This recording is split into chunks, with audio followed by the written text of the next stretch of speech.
morning, everyone. Today I'm gonna talk about the last section of chapter 20, which is about the force and torques in electric field. I believe you learned about the torque, last semester. So I'll skip that part, but I think if I needed it, I will talk about it as well.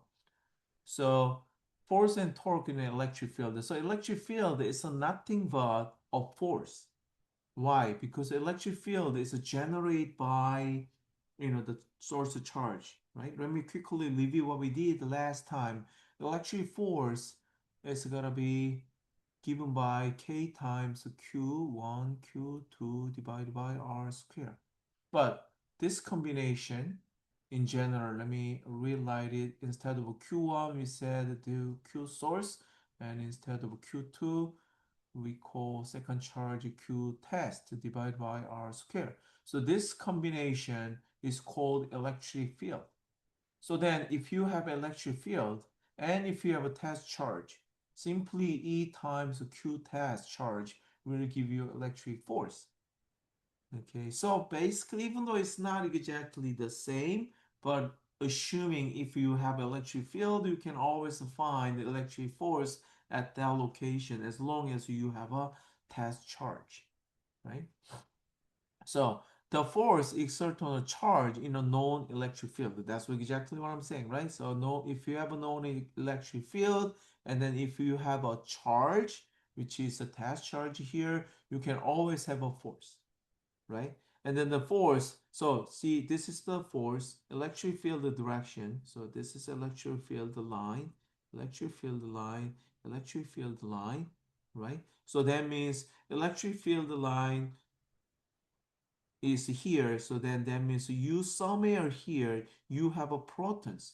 Again, why? Electric field always starting from from the protons outward, right? So because this is okay, I might have electric, protons here, proton charges here, and then emitting electric field like this way. Or you can assume, okay, I might have a electron negative charges in this area whose electric field is inwardly, right? So these two are equivalent. So then now you can say, okay, my force will be Q times E simply, right? So Q again here, Q is a test charge, electric field, right? So then under normal circumference, Earth's electric field outdoors near ground level is uniform, which is about 100 Newton per coulomb, directly down for this example, right? What is the electric force on a free electron in it, right? What is the acceleration does the force cause? So then electric force is simply electric field 100 times a QE, right? So QE is a charge of the electron, as you might know, which is 1.6 times to 10 to minus 19 coulomb. So then the force is a very simple, your electric charge times a electric field, which is 1.6 times 10 to minus 17, right? And then the electron will accelerate upward, right? So again, this is physics 1. Simply your force is mass times acceleration. And then assuming, I believe you probably know the mass of the, you know, electron is 9.1 times the 10 to minus 31, kilogram. Then you can simply find the acceleration of it. Okay? So then, example here, what is the magnitude and the direction of the electric force on charge A? So now we are interested in this charge A. So then from charge A's point of view, there are actually two forces acting on charge A, due to B and due to C. But let's think about the first force by charge B, because this is a plus, this is a negative. The force acting on charge A due to charge B is gonna be to the right, because minus plus attract each other, right? However, force by charge C will be to the left, because they will have a repulsive force, right? So then again, force is a vector sum. So you should have a combine that, or you should add them as a, add as you add vectors. So the first force by B is a plus because it's to the right, and the second force is to the left, so that is a minus. So then now let's calculate the first force. First force, I would call FB, is gotta be what? K times Q1 is a 1 nanocoulomb, so this is simply 10 to minus 9 coulomb. And the second one is also 10 to minus 9 coulomb. And then distance is 1 centimeter, which is 0.01 meter square, right? So that's FB, and then this is a plus. And then FC is gonna be to the left, so I'll assume this is force is negative. Again, your force will be K. Q1 is 2 minus 9 again. Q2 is now is 4 nanocoulomb, right? So this is 4 times 10 to minus nanocoulomb, minus 9 nanocoulomb. And then divided by the distance between A and C is now 2 centimeters. So now this is a 0.02 square. This is it, right? Where K is 9 times 10 to 9. So if you add these two numbers, I'm not going to do it here, but if you using your calculator, if you simply find the answer, that's going to be the force acting on the charge A. And then you will see, and then this is the final calculation. I just briefly write it down, right? So this is the first force, and this is your second force. Then you will see their net force is 0. Think about why, right? Why? First force is have a 1Q divided by 1. Second force, 1Q, 4Q, so basically 4 times greater, right?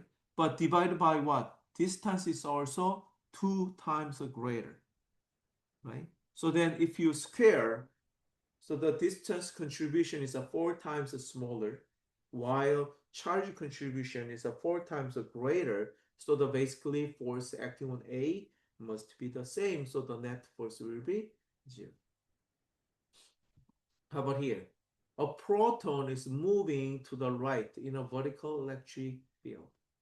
So then a very short time later, the proton velocity will be, so what is the direction of the force?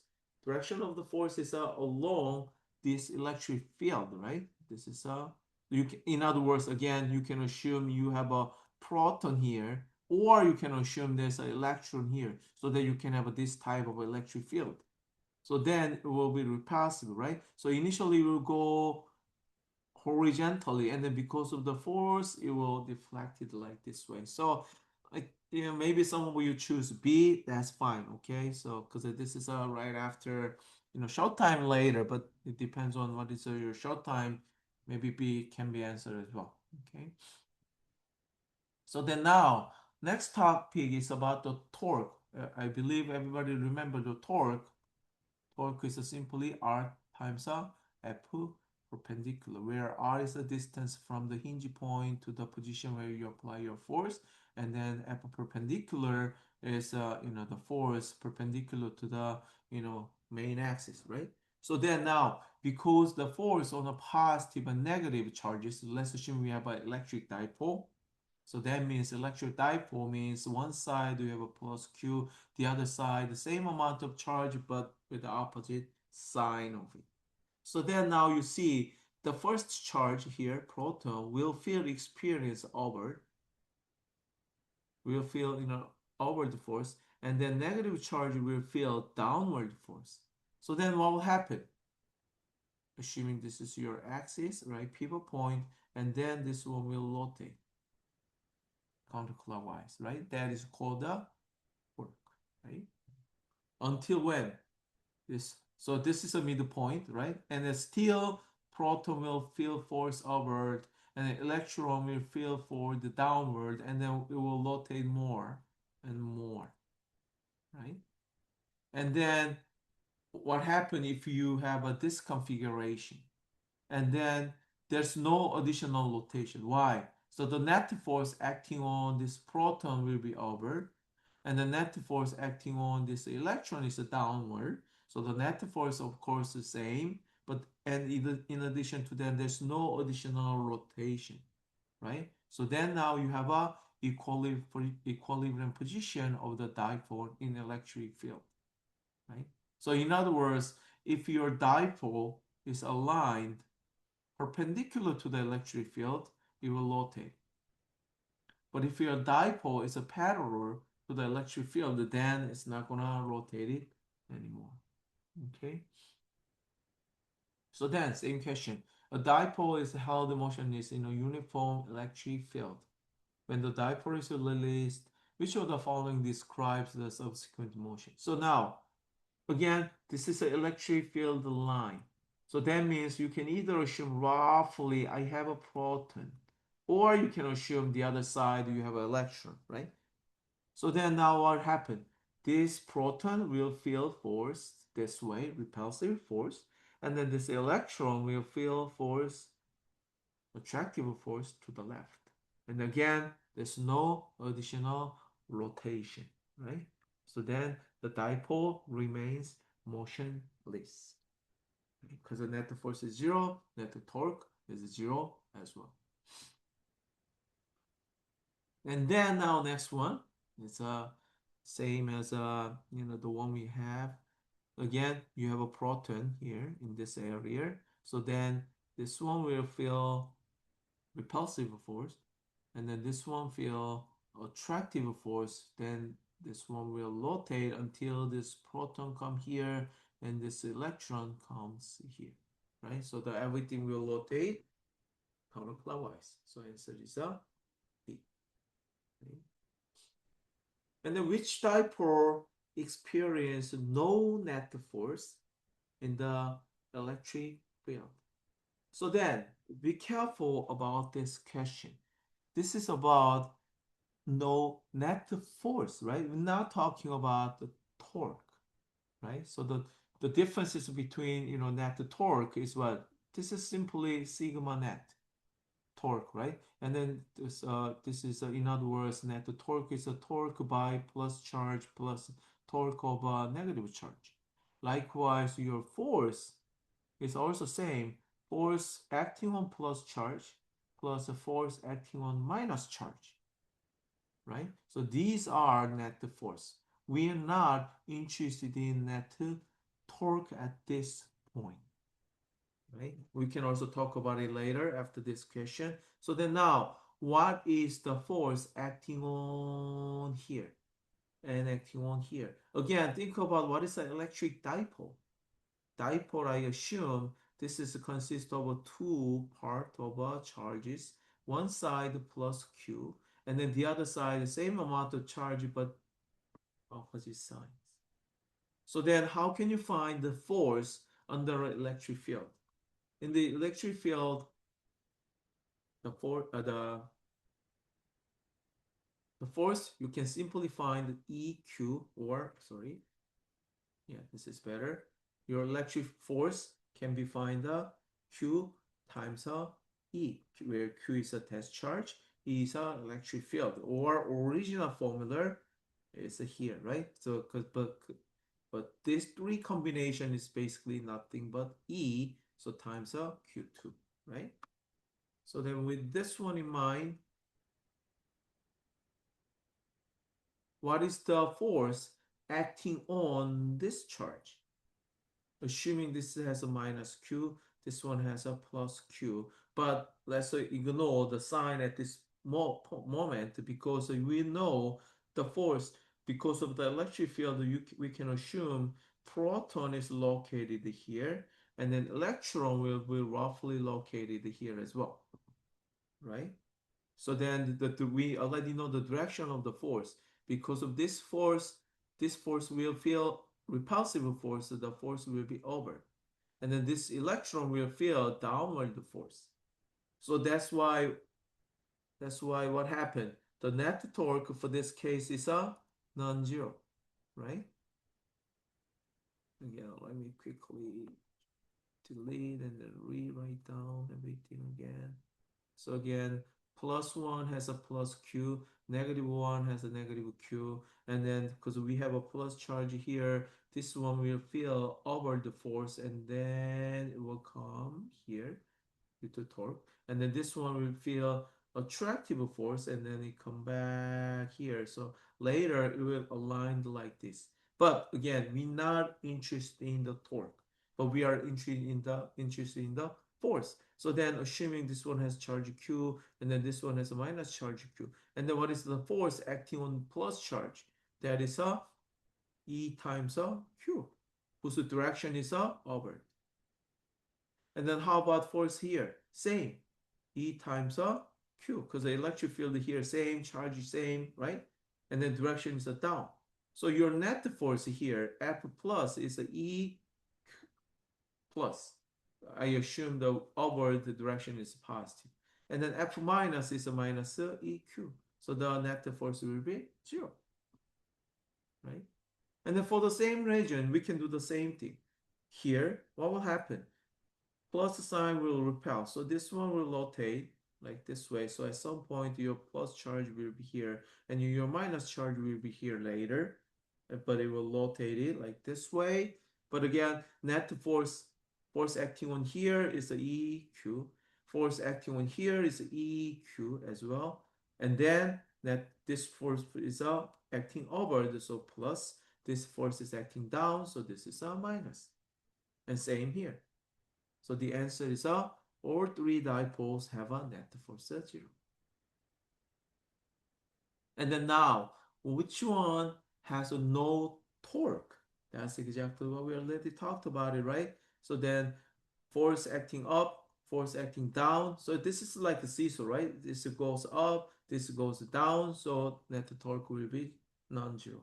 And how about here? This goes up, this goes down, right? So non-zero net torque. However, there's no way you can, rotate this, dipole moment for C. Why? Because it has a repulsive force, it's an attractive force, force is acting perpendicular to the line, so no torque. So the answer is C.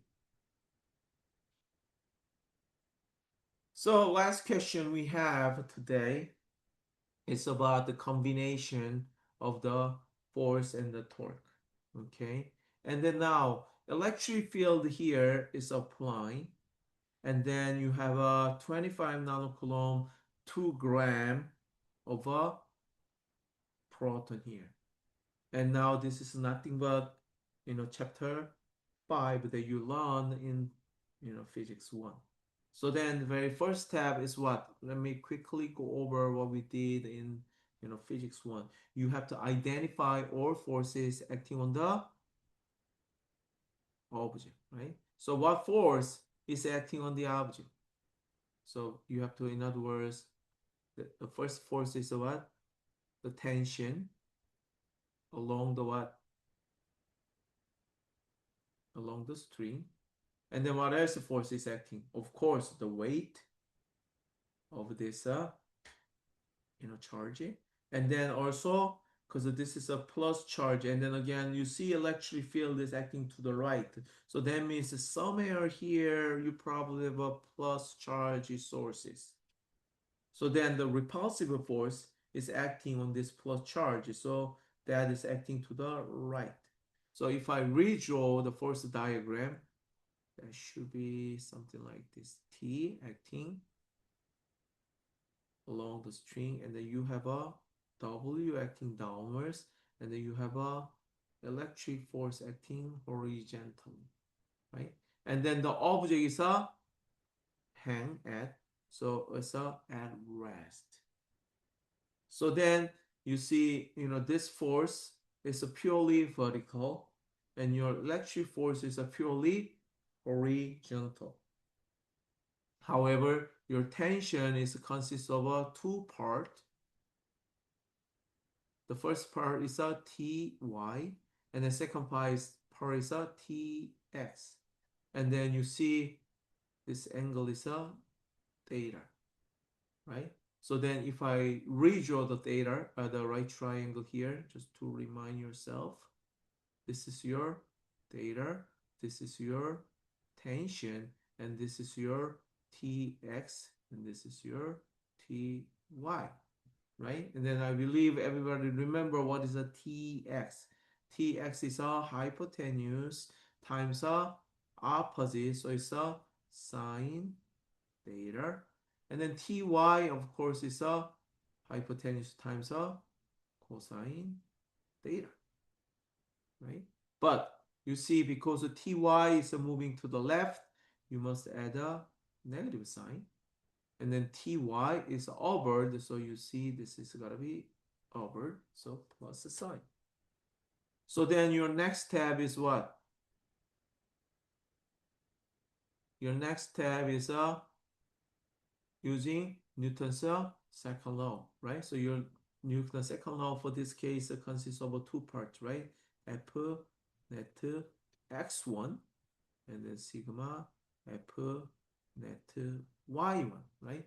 X1, you have how many forces? Electric force acting to the right, and the tensions is a horizontal forces acting to the left. So your first force is E to the right, positive, minus Tx equals what? The second law always M A X, right? And the second force equals what? Your Ty is acting over, and then your downward force is W equals M A Y, right? But both cases, what can you find? AX and AY is 0 because it's an equilibrium. The ball is not in motion. So then now you can see my TX equals electric field. And then my TY is going to be W, right? So then what is your TY? Your W is simply M, which is a 2 gram, 0.002 times your G is a 10. You can always assume G is 10 instead of 9.8. So then now you see Ty will be 0.02, right? And then what is your E? Your E, sorry, this is not simply E. This is an electric force, right? This is a force of electric. Your electric force is simply charge times electric field. So your charge here is a 25 nanocoulomb, which is a 25 10⁻² nanocoulomb, right? And then your electric field is a 2 times 1, 2, 3, 4, 5, 6, 10 to 6, right? So 2 times 10 to 6, right? So then now you see this one cancels. You have a -3, and then this is a 50. So this is gonna be 50 times 10 to -6. So your Ty is 50 times 10 to -6, while your Tx is 50 times 10 to -6. Your Ty is 0.02. But now you are interested in the angle of theta, right? So if I redraw your diagram here again, right? So then the first one is a 0.005 Newton, and the second one is a 0.02 Newton. So then the first one is a Tx. So if I redraw the triangle, horizontal tension component is going to be 0.005. And the vertical component of the Ty is 0.02. So now you have a triangle and you are looking for the theta, right? So then how can you find the theta here? I believe everybody remember tangent inverse theta, but I just want to make sure everybody know, before we go over, solve the, find the final answer. For example, I think most of you knew sine 30 degree is 1/2, right? So in other words, if somebody asks you what is a sine 30, then using the calculator, you can say, okay, this is a 1/2. And then if somebody asks you what is a sine 45, then you can say using calculator, this is root 2/2, right? But sometimes you have a different question. If you have a sine value 1/2, what is that angle? Or if my sine value is root 2/2, then what would be the angle of it? So then this type of question, we have to use the inverse function. So in other words, if I use inverse function for the first question, this is like, okay, if I have a sine function, but my value is 1/2. So this question is a bit simply, one makes sine value 1/2. Then your answer here will be 30 degrees or pi over 6. The same question you have here. We don't know tangent theta, but now we know the tangent value. So then arctangent here means tan inverse. It's got to be 0.005 over 0.02. So you see this is just one number, right? So in other words, our question is what? Which angle makes a tangent value this? I'm sure everybody has a inverse calculator, and then normally every calculator has this function. So you can also use a calculator to you know find the inverse function of it, but make sure you can use it, you know how to use it. Then you will see the angle will be 14 degrees. Okay? So this is the last part of our chapter. Okay, and then we'll move on next chapter about the electricity and the circuit next time. And I will assign another homework today. And then make sure your exam will be posted next Tuesday. Okay, and then I will post a little bit more details in the campus, in Canvas as well. Okay, and then let me know if you have any question. Thank you. Have a great day.